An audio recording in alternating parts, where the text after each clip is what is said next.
Hey guys, আমরা এখন ব্রহ্মপুত্র নদীতে আছি, লঞ্চে করে যাচ্ছি। আমরা এখন যাব উমানন্দ টেম্পলে।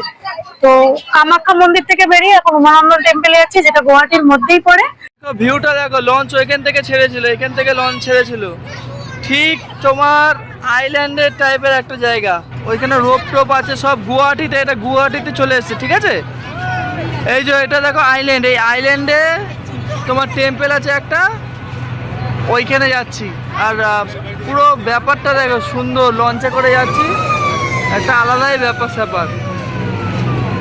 দেখো ওই সাইডে সব পাহাড় দেখা যাচ্ছে, আলাদাই ব্যাপার স্যাপার সব। এটা ব্রহ্মপুত্র নদী, ব্রহ্মপুত্র নদী। দেখেছো পাহাড়টা দেখা যাচ্ছে, কত সুন্দর, কত সুন্দর ওয়েদার, জাস্ট লুকিং লাইক আ ওয়াও। কত সুন্দর ওয়েদার। লঞ্চে প্রথমে সবাই বসেছিল, তারপরে যেই লঞ্চটা ছেড়ে যায় সব দাঁড়িয়ে গেছে, আলাদাই ব্যাপার। এখন বসার জায়গায় সব ফাঁকা। হ্যাঁ হ্যাঁ, রোপ রোপ রোপ, ওই যে রোপ টোপ সব সব সব আছে। সুন্দর একটা প্রাকৃতিক সৌন্দর্য। এখানে নামার পর অবস্থা খুবই খারাপ, কারণ পুরো খাড়াই জায়গা, পুরো খাড়াই পাহাড়ের মতো জায়গাটা পুরো। অ্যাকচুয়ালি এটা পাহাড়ই মোটে। আর এখানে বয়স্করা আসবে না, যাদের হাঁটু ব্যথা তারাও আসবে না। আমারও তো হাঁটু ব্যথা, আমারও হাঁটু অপারেশন হয়েছে।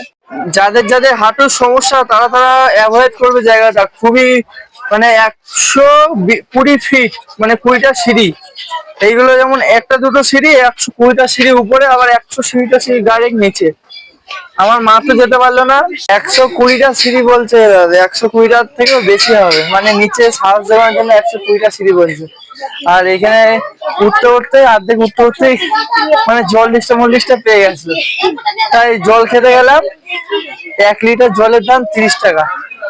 তারপরে পুজোর প্রসাদ নেওয়া হলো 2-4টে তোমার নকুনদানা বাতাসা, আর 2-4টে ফুল, গাঁদা ফুল, তোমার 50 টাকা করে। কি হাঁপাচ্ছি কথা বলতে। ফাইনালি চলে এসেছি।